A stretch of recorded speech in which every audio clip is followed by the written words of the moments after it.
Um, Obviously, defensively in the first half, we were good, and Bane got hot, and that was we missed some shots, and they converted on the other end, and there were some key plays. There was a goaltend that I'm not sure that didn't look like a goaltend. I thought that was a big play, and then we had a take foul that was a tough break, and we've got to play through those things, and that's part of it for us is just, adversity late. But I didn't think we got rattled, and we kept playing. Welcome in, Hawks fans. Your boy Bryce Lewis back at it again for another Bleav in Hawks episode. As we come back and recap the last two games, the Atlanta Hawks have just played in 2 losses. So we're going to break down what happened in both of those games and some similar themes that I've been seeing, and a common theme that we've just seen throughout the season that I'll bring up today. And then we'll just go ahead and look ahead for the week as we have some big injury news, as the return of Jalen Johnson could be right around the corner. We already had Kobe Buffkin be activated for the first time yesterday against not the Miami Heat. That was Saturday. Actually, no, that was Friday. Wow. Okay. The Memphis Grizzlies. But sorry, guys. I get my days tuned up sometimes. But yeah, so we're gonna break all that down today on the Bleav In Hawks podcast. Appreciate you guys tuning in. Like you already know, if you're first time watching the podcast, go ahead and subscribe, like the video. Go ahead so you can turn on notifications so you can see more Bleav In Hawks podcast episodes as well. And then on top of that, if you're listening to me through audio, same thing. Leave a rating, leave a review on the pod. Go ahead and give your thoughts. Try to be involved in anything. And also, if you want to just interact with me, best place to reach me is Twitter, Bryce_2K. So go ahead, follow me on there. And also say that you came from the Bleav In Hawks podcast so I can start identifying my listeners. So that's obviously a big thing too. So yeah, that's how that goes, guys. Let's go ahead and dive right into it. The Hawks coming off 2 back-to-back losses and back-to-back days against the Miami Heat and the Memphis Grizzlies. The Miami Heat game was a story of the Hawks, I felt like, outplayed the Miami Heat, but they just didn't make shots. The Hawks went cold, and that's what cost them. They had a lot of good looks, but weren't knocking them down. And I feel like it's one of those games that you can easily be frustrated with as a fan, but there was a lot of people on Twitter who were saying, I understand. And what I mean by that is, like, it's one of those games where it's like, yeah, we should have won, but it was something that was like, if you've played sports, there are the occasional game that you just don't got it. You just, as either as a team or as a player, you're just not on it. You're not going to be great all 82. Just going to be a game that you're just kind of off.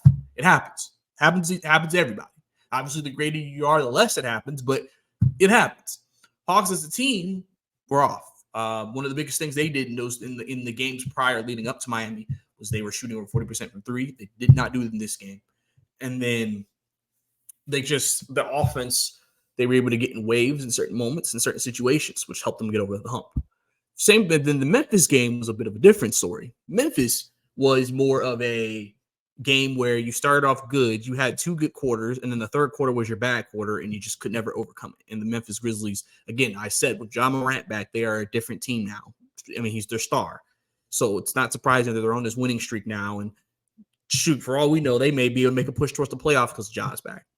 I mean, that can show you how good they've played, because they haven't played scrubs since Ja's been back. They've played some good teams, and they've been able to win those games. So they were able to make everything do what they need to do in the second half against the Hawks, and Desmond Bane went crazy as well.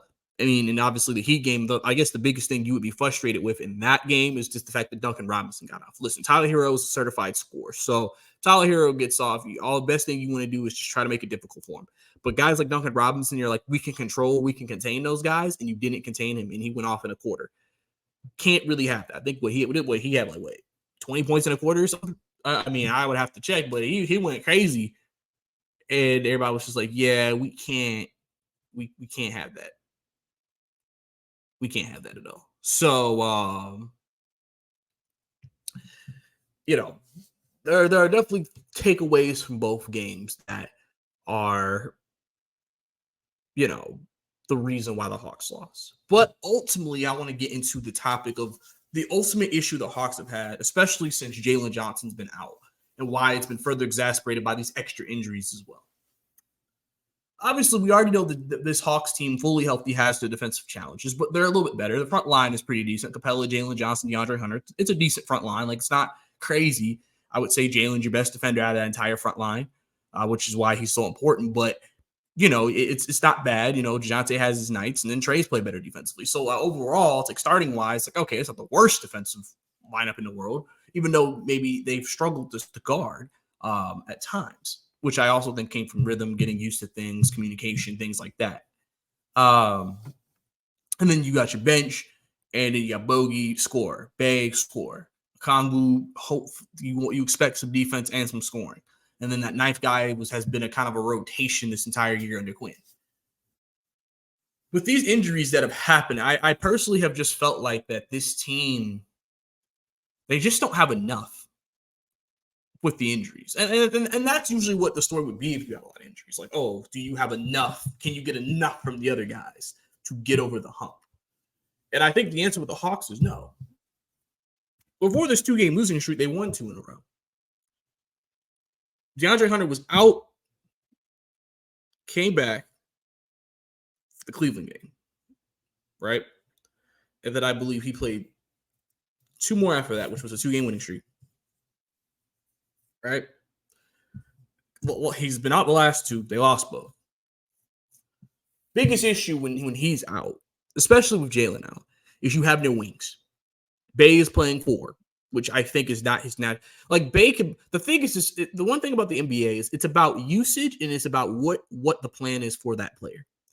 Bay can play 4, but he should not be playing 30 minutes a game.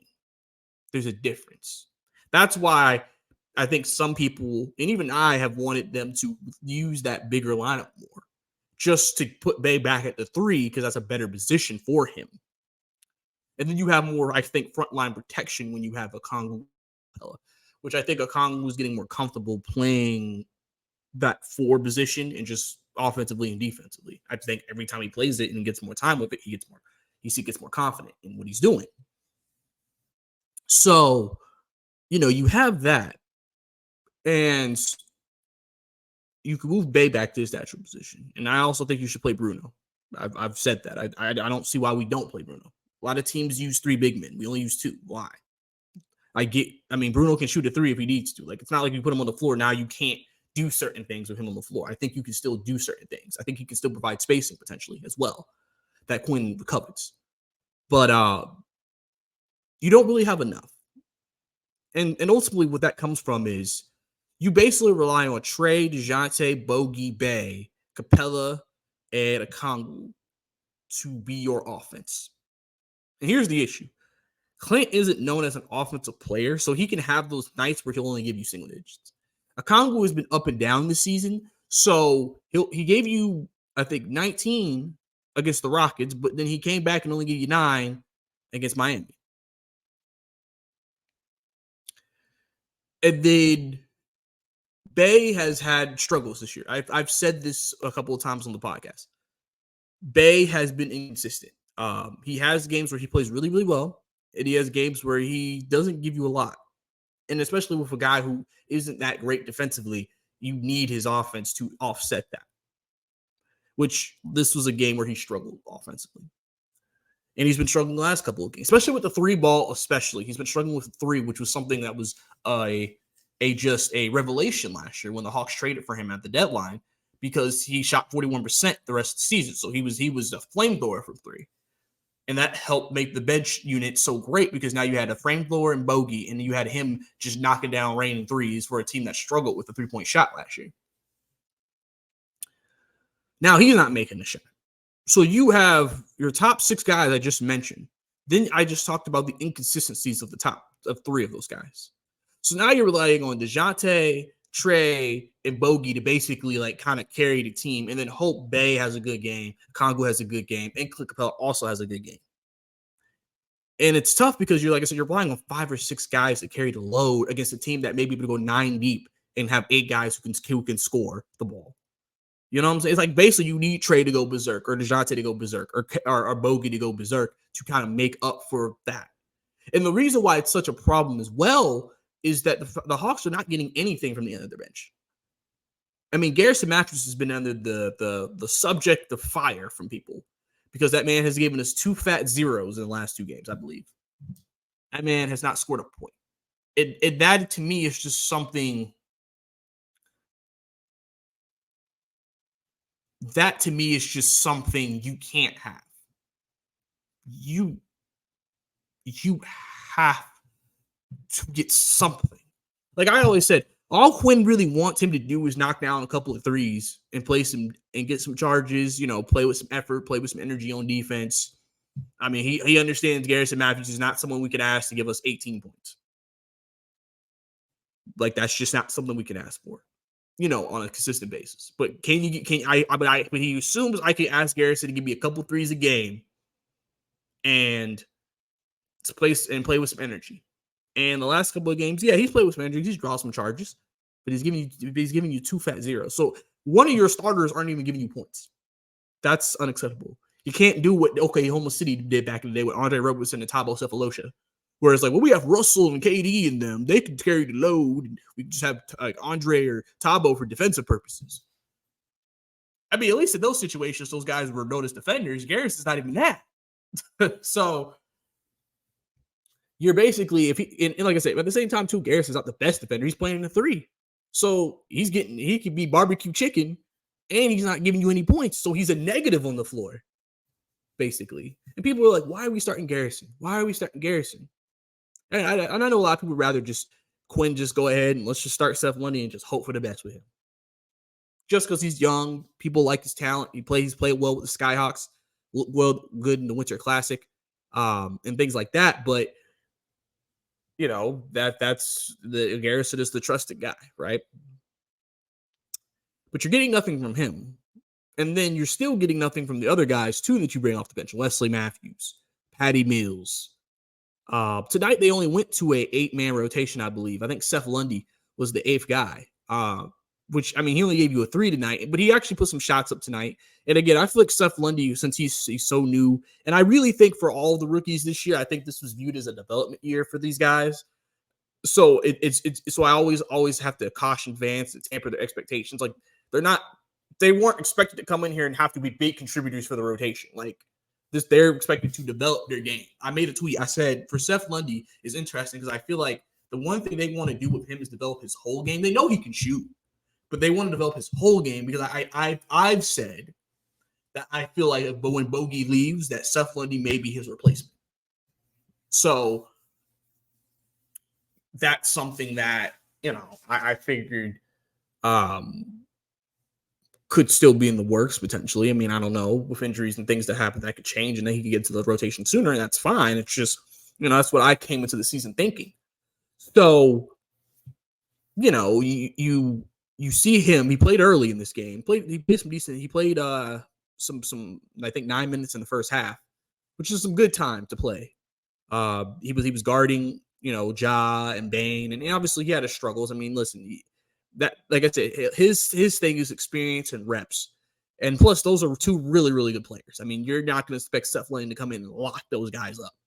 You just want to see the energy and the effort in him accepting the challenge. I think that those are the things that coaches look for in that situation, which I think he did. But I mean, he didn't really give us a lot tonight either. But I'm not going to go crazy about that because sometimes we get obsessed with what we see in the G League. Oh, a guy dropped 40. Why he not playing? And then he only can give you like 3 or 6 a game in the league and in NBA rosters. And I'm like, I mean, it's just different. Roles are different. Talent is different. Things like that. Now, I'm not saying Seth Lundy can't get to that point at all because don't ever. I'm not saying that at all. I'm just saying like right now he may not be at that point where he can. But I also think it comes with confidence and reps. If he gets more confidence and he gets more belief, and maybe if, like I said, if Quinn is willing to keep him in the rotation, which I'll get into in a second, I think that could bode well for him. I think out of all of the rookies, he is the most playable to me because, I mean, Kobe he just got back with his injury. I mean, he could play, but I mean, like I said, I don't really see, same thing with AJ. It's like, I don't really see where his path to play is unless a guy's out, like Bogey's out or Dirk Johnson's out or something. Or, when we lose frontline guys, do they give him an opportunity? And then I know he's still working on his body, things like that. Just trying to get up to that NBA level where he needs to be in those regards to his physical assets. But I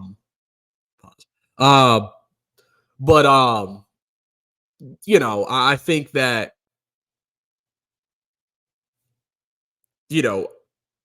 Seth could be a contributor. I've said that I think when Jalen and DeAndre get back, that ninth guy usually gets between 5 to 10 minutes a game for this team, because I'm assuming they're going to go back to 8-man rotation, but primarily in terms of bulk of minutes.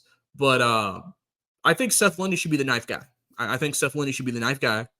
I think listen, we don't know what's happening with AJ. Like I said, wishing him the best. Hope he's okay. So we're going to have to assume he's just not part of this team right now. So we're going to have to look forward. And outside of that, Seth Lundy should be next up to me.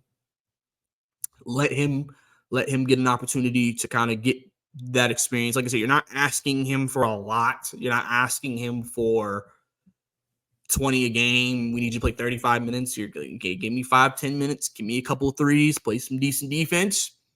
That's good. And then, if injuries happen, maybe you show enough. Coaches may trust you with a little bit more minutes just because of that. Maybe you can do a little bit more from that and kind of go from there. Kind of show the coaches that you deserve more time. But yeah, so him, I think he should be in the rotation when we get healthy again, when Jalen gets back and everything. So, and it's kind of crazy. I know people were very critical of Quinn earlier this season because he basically plays 8 guys, and that 9th guy's kind of like just extra filler time to give some guys some rest. And people are like, well, we're going to tire out the players. Well, listen, one thing we know is the Hawks have one of the best top 8s in the league. I think we all can agree on that. They have a strong top 8. But the problem is that you've seen through the injuries, they don't have a lot outside of that. And that maybe is why Quinn did not go to 9 guys or even 10. Because he's like, we don't really have a lot outside of the top 8. And I need my best players on the floor most of the time if we're going to win games. We can't, you know what I'm saying? Because the veterans are what they are, and the young guys are projects and developments. So, you kind of have that threshold, of where you want to be with that. So AJ, obviously being out, leads to the rookies kind of taking that step, and obviously Muhammad Gay is not going to probably be back. I've said till like February, March of next year. It seems like to me, depending on his recovery. So, and like I said, we'll see. I'm sure we'll see Kobe in a game this season. I think one thing about Quinn is a thing we haven't talked about is that Quinn has done a job. Some people question his rotations, but he has given guys opportunities in certain games to play. He has given Seth Lundy a chance to play. I would think he would give Kobe a chance to play. He gave Garrison a chance to play. He gave Wesley a chance to play. He gave, obviously that was different because we were down a center, but he gave Bruno a chance to play. So he's not. This is good for him to evaluate those guys and to see, okay, if we're fully healthy, who do I feel comfortable maybe going to off the bench, in certain situations or in certain matchups potentially. And I think that's something that they have to look into and figure out. But it's a start. It's something. But I think that should be the rotation. Top 8 guys normal, then Seth Lundy. And then they could even go 10. Like I said, if they want to do, maybe sometimes you're playing a bigger team. Maybe you play Jalen DeAndre, but then when you play Bay and Bay plays 3, Okongwu plays 4. And just kind of do that rotation so you can still keep size on the court. And like I said, don't be afraid to play Bruno so you can keep size on the court. And that way you got those guys, and then you can still kind of stay bigger and compete better against bigger teams. That's just something I think they shouldn't be afraid to use or do. One thing about these last 2 games as well, I feel like defensively, even though they're still giving up a lot of points and the percentages don't look great, I do feel like there are moments where they seem to be playing better competently defensively. I mean, their biggest issue is they just give up runs. They either have just a terrible quarter or a terrible stretch, and then that's whatever lead or whatever success they've had for a lot of these games, that's where they just completely lose the game right there. But I feel like they have moments of especially against Miami. I felt like, even though Miami won, it felt like defensively they didn't play terribly that game. They just allowed that stretch, especially in the third quarter when they got out to that big lead, and then they just blew it. That's kind of what lost the game for you. So you have that. and so on and so forth. And right now, like I said, with the injuries, it's just going to be hard for the Hawks to win like this. I just think they don't have enough to put so much pressure on the top guys to score. If not, they just don't get enough from the other guys to make up for it. It's kind of funny, but when you look at an NBA game, those couple of threes from Garrison, maybe a three by Wesley, maybe even a couple by Seth, all those matter. You know, those things matter in the grand scheme of a game. Getting those extra few points, and that's something I feel like has hurt this team. Is they just don't get those extra few points from those guys. So you can't be playing Garrison almost 20 minutes and getting 0 points. You're playing him a chunk of time to get nothing. Garrison played if Garrison played 5 minutes, give you 0 points, fine. It's 5 minutes, whatever.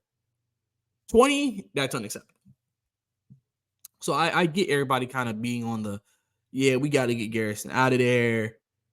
We got to make a move. We got to do something. You know what I'm saying? Like I get that. Because you're just looking at it from a situation of like, if we're going to play him that type of minutes and that's the production he's giving us, it's going to be hard for us to win. It's going to be hard for us to be successful. It's going to be hard for this team to get back to 500. Now, luckily, you're in the Eastern Conference right now where you're 11th right now if you're the Hawks. You're a game behind Chicago, who has a losing record, who you play Tuesday. You also, I believe the 9th seed also has a losing record, which is Brooklyn. They've been on a losing streak. And then the 8th seed right now is the Pacers, who are at 500. So realistically, I mean, if you could just become a 500 team, you could be 8th in the Eastern Conference, which I mean, still playing, but you're in the top 8. And then you can kind of work up from there. But I think that just not getting enough from the guys is hurting this team. And I think that's why they need to get healthy fast. They need to get healthy quick. They need to get healthy. Like I said, I'm not expecting Jalen to fix every issue that we have. But I feel like this has been an experimental period, I think, for Quinn. And with what you've seen, I think you should be able to sit there and say, okay, I can go back to my top 8, but maybe Seth Lundy is deserving of more minutes. Maybe Bruno is deserving of more minutes. Let's try those things out and see what that looks like. And if you can get production and good minutes from guys like that on the back end of your bench and your rotation, that can do a lot for the top 8. And maybe you even entrust more minutes into them so you can maybe not play Bogey or someone as many minutes, potentially. But going into that, we're going to transition to injury news. Jalen Johnson, reportedly Adrian Wojnarowski tweeted out, ESPN Insider, that Jalen Collins. that won't bring up that name. Falcon fans get miseries. Jalen Johnson is on track to be back as soon as Tuesday, which is against the Chicago Bulls. In a big game right now, technically, for them. First time played the Bulls all season. Many Hawks fans are excited for that. Many Hawks fans are praying for that. Jalen has made good progress. We've seen him getting up shots in practice. He seems fine. He was cleared for the full practice work last week. So it seems like he's progressing pretty well. Kobe came back, so they were clear around the same time. So it seems like that, they both are in good places to get back, and that reflects on Jalen as well. So, we'll see if that he's easy to go. I mean, if he's listed as questionable, that tells you, okay, yeah, he could play tonight. I mean, the biggest thing I would expect from Jalen coming back is since he's been off for like a month and a week, you always say game shape, playing into game shape, Jalen might need to get his win back. So I don't know if they're going to have him on a pitch count. I don't even know on a pitch count. They're going to have him on a minutes restriction, where he'll play. I could see him playing like 25 minutes, kind of just get him easing back in. I mean, you know how these games go. You say that, and then, if he's playing well and the game's close, it's like, all right, well, I guess we'll keep him in there. But I mean, but they may give him full go. I mean, for all we know, Quinn may be like, you're full go. So it'll just be big to get him back because of what he does on both ends. Because he will guard the team's best offensive player and will also go and give you 20 at the other end. And also has good passing ability and is not a bad rebounder. And he also is a player that I've said provides juice. He's just a Hawks guy who just outside of Trey, who just gives you juice. Like he gives you like he can really just enforce his will on a team. It's just him getting confident in his game and his skill to do that. But like I feel like him coming back will be big for this team just to get themselves right and get themselves in a good place. Because if we look at the coming games, they play Chicago, which you hope that's a win. In a way, you kind of need that to be a win. Play Sacramento, tough game, but they're coming home. But the Hawks have not been a good home team this year, so don't know if that's a good thing now. They play Sacramento, then you play Washington, then you play Oklahoma City, then you play Indiana, then you play Orlando. So you have the Hawks. It feels like the Hawks don't have like 4 or 5 games in a row where it's like, all right, these are some pretty easy, beatable teams. They're always playing like playoff teams, top of conference teams along the way. So it's like, well, we can beat the bad team, but then we got this team. We're like, I don't know if we're gonna beat them, but let's say you beat Chicago, you're 13-17. You got the Kings. If you're able to do what you need to do there, it could be a win. You should beat Washington. Play Oklahoma City. You played them more the last time in Oklahoma City. So I think that's a winnable game if they play better. And then Indy, we all know what happened last time we played Indy. Just a high-scoring affair. Could be that again, but Indiana is not playing as well as they were at that time. Ever since the in-season tournament, Indiana has gone down. So that's a game. It's a toss-up. Orlando, you beat them. Orlando's been a surprising team. Some people don't take them serious and think they're for real. They're 17-11. Hawks have won a game already. That was obviously not in the States, but they've won a game already against Orlando. So, and then you play Philly, who a team that you've played twice and just haven't been able to get over the hump against. So, you have a pretty decent schedule coming up of opponents that you got to get ready for. So, Jalen Johnson coming back for that stretch will help, but we'll also see. And obviously, we're entering January, so we're getting close to the trade deadline. So, do not be surprised if you hear trade rumors heat up, which I will also talk about because obviously our boy Jake Fisher, Mr. Hawks Insider, even though he's not a Hawks Insider, he just is the guy who's inside, especially around this time. He becomes talks about all the things that could happen for the trade deadline. Says DeAndre Hunter, Clint Capella could be moved or both be moved. They're willing to move both. Something I've talked about before. I feel like they want to get an upgrade over Hunter to get more juice from that position. Hunter has played. Hunter's shooting 4% from 3, so it's not like he's played terribly. It's just the injuries, been one with his knee, and then because he had knee issues a lot in his career, and then it feels like he just doesn't give you the juice that you need from that position. And they're obviously Siakam and Lauri Markkanen have been mentioned as potential options for the Hawks. So I would think I feel like it's a higher chance that Hunter gets moved before Capella. Because I could see them thinking like, okay, let's say we get Siakam, hypothetically, and then you have Jalen, you have Clint. It's like, all right, that defensive front line is pretty good. Like you got your rim protector, you got Jalen who can defend 2-way, Siakam defend 2-way. I could see them being like, all right, let's see how Capella does with this and see how this team looks with Siakam, and then maybe this summer explore Capella trade. One thing also I said, even if the Hawks trade for Siakam or whoever, the Hawks need to get some depth. Either you need to put your rookies in there and say you're going to be our depth, or you need to trade for some good depth that you need because injuries happen in this league. You're going to have injuries again. So you need to make sure that you have guys who can come in and reliably play. I know a lot of people have given the front office a lot of slack for lack of quality depth that we have behind our guys. So it's just something else to also look at as well when they're looking around and make a move, getting some depth for this team so that way they can continue to, if they have injuries, at least have guys who can hold up the fort until the guys get back.